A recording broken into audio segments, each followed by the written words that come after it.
अरे रानी चाय पकड़, गिरा मत देना, अभी अभी बनाई है। तेरी चाय में चीनी कम क्यों रहती है हमेशा? लगता है चीनी की भी पैसे लगता है तुझे। अब हमारे यहाँ तेरे जैसे ठाट नहीं है। और बता रेखा, घुटनों का दर्द कैसा है? अरे मत पूछ बहन, सुबह उठने में जान निकल जाती है, सीढ़ियां उतरने में तो लगता है कोई धक्का ही दे दे पीछे से। मैंने कहा था तेल मालिश करवाया कर, लेकिन तू सुनती कहाँ है? अरे करवाओ भी तो कौन करे, बहू को तो अपने फोन से फुर्सत नहीं, बेटे को ऑफिस से। तभी संजय अंदर से आता है, हाथ में मोबाइल होता है। बात सुनो। हाँ बेटा। आज ईशा रोटी नहीं बनाएगी। क्यों? उसकी तबीयत खराब है। अच्छा तो तू बाहर से ही कुछ लिया? नहीं, बाहर का नहीं खाना उसको, तुम बना लो ना। मैं? हाँ। अरे बेटा तुझे पता है ना मेरे घुटनों का हाल, आधा घंटा खड़ी हो जाऊं तो पैर जवाब दे देते। तो मैं क्या करूं माँ? अरे 2 रोटी तू ही सेक दे आज। कमाल करती हो, सुबह से ऑफिस में सिर खपा के आया हूँ, अब घर आकर रोटी भी बनाओ। तो मैं मजबूरी में बोल रही हूँ बेटा। हर चीज में मेरी ड्यूटी लगा दो बस, कभी बहू बीमार, कभी तुम्हारा दर्द। मैं इंसान हूँ की मशीन? ऐसे क्यों बात कर रहा है? क्योंकि रोज रोज का हो गया है, खाना है तो बना के खा लो, नहीं खाना तो मत खाओ, मुझे मत घसीटो हर बात में। संजय। और हाँ, मुझे बाद में मत बोलना कि मैंने बताया नहीं। संजय गुस्से में बाहर निकल जाता है। थोड़ी देर चुप्पी छा जाती है। देखा आजकल की बच्चों की जुबान, माँ सामने बैठी जरा तमीज नहीं। अब क्या बोलूं बहन, पहले वाला जमाना कहाँ रहा। पहले बेटे माँ के पैर दबाते थे, अब माँ खड़ी नहीं हो पा रही, फिर भी बेटे को फर्क नहीं पड़ रहा। अरे रहने दे सुधा, इसमें जमाने की गलती कम है, माँ की गलती ज्यादा है।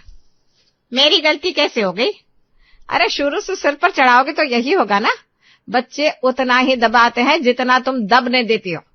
अच्छा तो तेरे बच्चे बहुत डरते हैं तुझसे? डरते नहीं है, इज्जत करते हैं। मेरी बात काटने की हिम्मत नहीं है दोनों में। अब भी बोल रही है तू, बहुएं 2 साल और पुरानी हो जाए फिर देखना कैसे बेटे बदलते हैं।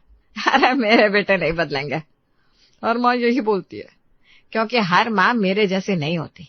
मैं घर को हाथ से निकलने ही नहीं दूंगी। मतलब साफ है, घर की लगाम माँ के हाथ में रहनी चाहिए। जिस दिन लगाम छोड़ी उसी दिन बच्चे आंख दिखाने लगते हैं। बड़ी बड़ी बातें कर रही है तू आज। बातें नहीं कर रही हूँ, सच बोल रही हूँ। तू देखना कैसे मैं अपने बेटे को अपने पीछे पीछे लगाती हूँ। ऐसा है तो देखते हैं हम भी। हाँ तो देख लेना, अभी मैं चलती हूँ, मुझे घर पे बहुत काम है। इतना कह के रानी वहां से चली जाती है और अपने घर अपने कमरे में आकर बैठ जाती है। अरे वाह रानी, वाह, तो बड़ी बड़ी बातें करके आ गई तू।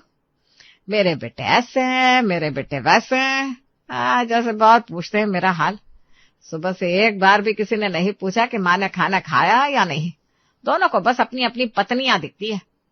पहले जब छोटे थे हर समय माँ माँ करते पीछे पीछे घूमते थे, और अब अगर मैं पूरा दिन कमरे से बाहर ना निकलूं तो शायद शाम तक किसी का ध्यान भी ना जाए। सुधा भी ना, कैसी बात बोल गई, तेरे बेटे भी ऐसे ही करेंगे। लेकिन गलत भी क्या बोला उसने। सच कहूं तो दोनों धीरे धीरे हाथ से निकलते जा रहे हैं। नहीं नहीं नहीं, ऐसा नहीं होने दूंगी मैं, मुझे ही कुछ करना पड़ेगा। ऐसा क्या करूं कि दोनों मेरे आगे पीछे घूमे, हर बात पूछे, मेरी बात माने। ये तिजोरी, अगर मैं चाहूं तो इस तिजोरी से पूरे घर को अपने पीछे घुमा सकती हूँ। अरे वाह रानी, दिमाग तो अभी भी तेज चलता है तेरा। अब समझ में आया कैसे सबको लाइन पर लाना है। अब देखती हूँ कैसे नहीं पूछते मेरा हाल। मिल गया आइडिया। रानी का दिमाग बहुत तेज चलने लगता है। वो तुरंत एक फोन करती है। दूसरी तरफ रानी की बहुएं शालिनी और पूजा एक दूसरे से लड़ रही थी। दीदी मैंने आपसे कितनी बार कहा है मेरा रखा सामान मत हटाया करो। तो मैं क्या करूं, पूरा किचन तेरे डिब्बों से भर गया है। मेरे 2 डिब्बे रखने से किचन छोटा पड़ गया क्या? 2? अरे पूरा रैक घेर रखा है तूने। क्योंकि मुझे रोज काम करना पड़ता है, आपकी तरह आदेश नहीं देने होते सिर्फ। अच्छा, मतलब मैं काम नहीं करती? मैंने ऐसा नहीं कहा। लेकिन मतलब तो वही था ना। दीदी हर बात में लड़ने क्यों लगती हो? क्योंकि तू हर बात में जवाब देती है। इतने में किशोर वहां आ जाता है। अरे क्या हुआ, अब पूछो ना इसी से। आप पूछ लीजिए, हमेशा गलती मेरी होती है ना। तभी ऋषभ भी आ जाता है। अब क्या हो गया? कुछ नहीं, बस दीदी को लगता है पूरा घर इन्हीं का है। क्योंकि मैं इस घर में तुझसे पहले आई हूँ। भाभी पहले आई हूँ इसका मतलब ये नहीं कि पूजा की कोई इज्जत ही ना हो। और इसका मतलब ये भी नहीं कि ये रोज घर में तमाशा करे। अच्छा, अब मैं तमाशा करती हूँ? भैया, हर बार पूजा को मत सुनाया करो। और तुम हर बार अपनी बीवी की वकालत मत किया करो, क्योंकि ये गलती हर बार इसकी नहीं होती। वाह जी वाह, अब मैं गलत हो गई। दीदी, आप हर चीज पर हक जमाती हो। क्योंकि घर संभाला है मैंने इतने साल। तो एहसान मत जताइए। इतने में रानी बाहर आती है। अरे बस करो तुम लोग, सुबह सुबह मोहल्ले में तमाशा लगवा दिया। माँ, अब ये रोज रोज नहीं चलेगा। हाँ माँ, अब साफ बात होनी चाहिए। हमें अलग रहना है और घर का बंटवारा चाहिए। क्या? हाँ माँ, अब एक घर में शांति से रहना मुश्किल हो गया है। हर दिन की लड़ाई से अच्छा है कि सब अलग हो जाए। रानी कुछ सेकंड चुप रहती है, तभी बाहर से आवाज आती है। राम राम बहन जी। अरे आओ आओ। सब लोग सुनार को देखकर हैरान हो जाते हैं। ये यहाँ क्यों आया? पता नहीं। किशोर, ऋषभ, जरा मेरे साथ आओ। जी माँ। कमरे से मेरी तिजोरी उठाकर हॉल में ले आओ। अभी? हाँ अभी। ठीक है, अभी लाते हैं। दोनों अंदर जाते हैं और थोड़ी देर बाद बड़ी पुरानी तिजोरी उठाकर हॉल में रखते हैं। अरे वाह, कितनी सुंदर तिजोरी है। इतनी भारी लग रही है, अंदर कितना सामान होगा। जरूर सारे सोने के गहने इसी में होंगे। माँ जी ने आज तक किसी को हाथ तक लगाने नहीं दिया इसे। रानी तिजोरी के पास जाकर खड़ी हो जाती है। बहन जी बताइए, क्या काम है? देखिए, इस तिजोरी पर मुझे सोने का पानी चढ़वाना है। पूरा बाहर से? हाँ, पूरे की पूरी चमकनी चाहिए। काम तो हो जाएगा। तो फिर आप काम शुरू कीजिए। इतना सुनते ही सब एकदम चौंक जाते हैं। क्या माँ, सोने का पानी पूरी तिजोरी पर? बाप रे, तिजोरी सोने की? इसका मतलब अंदर तो खजाना ही होगा, खजाना। सोने का पानी चढ़ने के बाद चमचमाती तिजोरी को हॉल के एक कोने में सजाकर रख दिया गया था। वहीं दूसरी तरफ पूजा और शालिनी हर छोटी बड़ी बात पर लड़ने लगती है। दीदी, मैंने कहा था ना मेरी कढ़ाई अलग रखा करो। अरे तो क्या हुआ अगर इस्तेमाल कर लिया? इस्तेमाल करने की बात नहीं है, बाद में साफ भी कर लिया करो। अच्छा, अब मैं तुझसे काम सीखूं? मैं बस सीधी बात कर रही हूँ और मैं घुमा के बात करती हूँ क्या? हर बात में चिढ़ने क्यों लगती हो आप? क्योंकि तू हर समय टोकती रहती है। तभी किशोर वहां आता है। अब क्या शुरू हो गया तुम दोनों का? अपनी बहू रानी से पूछ लो ना। वाह, गलती आपकी और नाम मेरा। तभी ऋषभ भी आता है। पूजा, क्या हुआ? कुछ नहीं, बस दीदी को लगता है घर की हर चीज इनकी है। अरे भाभी है वो तेरी, तो इसका मतलब पूजा हर समय चुप रहे। अरे मैंने कौन सा पहाड़ तोड़ दिया? आप कभी मानोगी भी कि गलती आपकी होती है? पूजा, आवाज नीचे रखो। भैया, आप पूजा पर क्यों चढ़ रहे हैं? क्योंकि इसे बात करने की तमीज नहीं है। और भाभी बहुत तमीज से बात करती है, हैं? देख रहे हो आप कैसे जवाब दे रहा है मुझे। इतने में रानी वहां आती है। क्या हो रहा है ये सब? माँ, अब हमसे नहीं होगा ये सब। हाँ माँ, हर दिन का झगड़ा हो गया है। अब अलग हो जाना ही ठीक है। हाँ हाँ, साफ साफ बंटवारा कर दीजिए। रानी चुप हो जाती है। ये लोग सच में अलग हो गए तो फिर कौन पूछेगा मुझे? अभी तो कम से कम सब एक घर में आंखों के सामने तो रहते हैं। अगर बंटवारा हो गया तो दोनों अपनी अपनी पत्नियों में लग जाएंगे। तभी शालिनी की नजर हॉल में रखी चमचमाती तिजोरी पर पड़ती है। अरे वाह, कितनी चमक रही है। जब बाहर इतना सोना चमक रहा है तो अंदर रखा खजाना कितना चमकता होगा। ठीक है, सब उसकी तरफ देखने लगते हैं। तुम लोगों को बंटवारा करना है ना? हाँ माँ। हाँ माँ, अब यही ठीक रहेगा। तो ठीक है, बंटवारा कर लेते हैं। शालिनी और पूजा एक दूसरे को देखने लगती है। लेकिन पहले एक बात कान खोलकर सुन लो। क्या माँ? रानी तिजोरी की तरफ इशारा करती है। ये जो तिजोरी देख रहे हो ना तुम लोग, ऋषभ और किशोर तिजोरी की तरफ देखने लगते हैं। ये मेरे साथ जाएगी, जहां मैं जाऊंगी ये भी वहीं जाएगी। पूजा और शालिनी एकदम चुप हो जाती हैं। किसी को ये ना लगे कि बंटवारे में इस पर हक मिलेगा। माँ, हमने ऐसा कब कहा? अरे मैं पहले ही साफ कर रही हूँ। लेकिन माँ। लेकिन कुछ नहीं, ये मेरी है और मेरे साथ ही रहेगी, समझे तुम लोग? रानी की बात सुनते ही शालिनी का दिमाग चलने लगता है। शालिनी किशोर को साइड में ले जाती है। सुनिए जरा, इधर आइए। क्या हुआ? शालिनी उसे हॉल के कोने में ले जाती है। आपने माँ जी की बात सुनी? अरे कौन सी? अरे वही तिजोरी वाली। हाँ तो शालिनी धीरे से तिजोरी की तरफ देखती है। सोचिए, जब तिजोरी बाहर से सोने की लग रही है तो उसके अंदर रखा खजाना कितना कीमती होगा। किशोर चुप होकर सुनने लगता है। माँ जी ने आज तक किसी को हाथ तक लगाने नहीं दिया उसे। हाँ, ये बात तो है। और आपने देखा नहीं कितनी चिंता है उन्हें इस तिजोरी की। अगर वो खजाना हमें मिल गया ना तो हमारी किस्मत ही बदल जाएगी।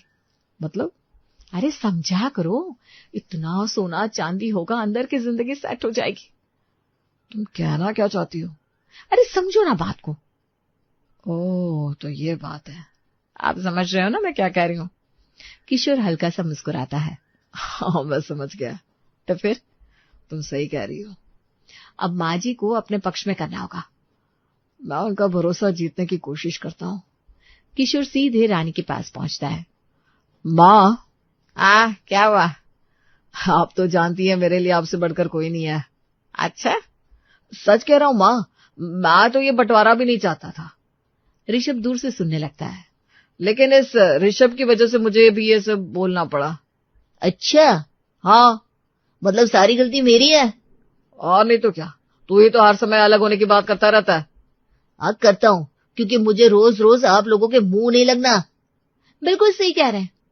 देखा माँ कैसे बात कर रहे हैं। और आज अचानक भैया को माँ से इतना प्यार कहाँ से आ गया? तमीज से बात कर। क्यों, सच बोल दिया तो बुरा लग गया? माँ के लिए हमेशा से इज्जत रही है मेरे मन में। अच्छा, अगर इतना ही प्यार है माँ से तो छोड़ दीजिए सारी प्रॉपर्टी। हॉल में अचानक सन्नाटा हो जाता है। फिर रहिए माँ के साथ, क्यों चाहिए हिस्सा? हाँ, तब पता चलेगा कितना प्यार है। शालिनी थोड़ा घबरा जाती है। अरे कैसी बातें कर रहे हो तुम लोग? किशोर कुछ सेकंड चुप रहता है, फिर रानी की तरफ देखकर बोलता है। हाँ, नहीं चाहिए मुझे कोई प्रॉपर्टी वॉपर्टी। सब हैरानी से उसकी तरफ देखने लगते हैं। मेरे लिए मेरी माँ सबसे अनमोल है। रानी ध्यान से किशोर का चेहरा देखने लगती है। मुझे ये तुच्छ प्रॉपर्टी नहीं चाहिए, मुझे सिर्फ मेरी माँ चाहिए। ऋषभ हल्का सा हंस देता है। वाह भैया, क्या डायलॉग मारा है। सच में, कम से कम किसी को तो माँ की फिक्र है। हाँ हाँ, फिक्र माँ की है या माँ की तिजोरी की है ये भी सब समझ रहे हैं। हाँ, मुझे तो समझ में आ गया, काश तू भी समझ जाता। तेरी गंदी नीयत को साफ समझते हैं। तुझे प्रॉपर्टी चाहिए ना, जा ले ले प्रॉपर्टी। नहीं चाहिए हमें प्रॉपर्टी। इतना कहकर किशोर और शालिनी वहां से चले जाते हैं। वक्त बीतता है, ऋषभ और पूजा सारी प्रॉपर्टी ले लेते हैं। उसके बाद किशोर, शालिनी, रानी और सोनी की चमचमाती तिजोरी दूसरे घर में आकर रहने लगे थे। कुछ दिन तक सब ठीक चलता रहा, लेकिन धीरे धीरे घर का माहौल बदलने लगा था। शालिनी, ओ शालिनी। हाँ माँ जी। बेटा, बहुत दिन हो गए भजिया खाए हुए। अच्छा, आज बना देना थोड़े प्याज वाले भजिए। माँ जी अभी? हाँ बेटा, मौसम भी कितना अच्छा हो रहा है। वो माँ जी आप भी ना। क्या हुआ? अरे दिन भर कुछ ना कुछ बोलती रहती हो। तो मैंने कौन सा पहाड़ तोड़ने को बोल दिया? मेरा मन नहीं अभी भजिए बनाने का। क्यों? क्योंकि मैं थक गई हूँ, सुबह से काम कर रही हूँ। अच्छा, और वैसे भी इतनी गर्मी में कौन खड़ा हो कढ़ाई के सामने। रानी चुप हो जाती है, धीरे धीरे उठती है और हॉल के कोने में रखी चमचमाती तिजोरी के पास जाकर खड़ी हो जाती है। शालिनी की नजर तुरंत तिजोरी पर चली जाती है। फिर धीरे से बोलती है, बहू अब बन जाएंगे भजिया? शालिनी एक सेकंड के लिए तिजोरी को घूरती है। अरे माँ जी आप भी ना। क्या हुआ? शालिनी तुरंत आवाज बदल लेती है। क्यों नहीं बनेंगे भजिया, बन जाएंगे। रानी हल्का सा मुस्कुराती है। आप तो बस ऐसी बात दिल पर लगा लेती हो। अभी तो कह रही थी मन नहीं है। अरे वो तो बस ऐसे ही बोल दिया था मैंने। अच्छा, हाँ माँ जी, आपके लिए तो मैं कुछ भी बना दूं। रानी फिर तिजोरी पर हाथ फेरती है। शालिनी की आंखें बार बार उसी पर जा रही थी। आप बैठिए, मैं अभी गर्मा गर्म भजिए बनाकर लाती हूँ। मिर्ची वाले भी बना देना थोड़ा। जी जी बिल्कुल बनाऊंगी, और साथ में चाय भी। हाँ हाँ, वो भी बना दूंगी। ज्यादा परेशानी तो नहीं होगी ना? कैसी बात करिए माँ जी, आप बोलोगी और मैं नहीं बनाऊंगी क्या?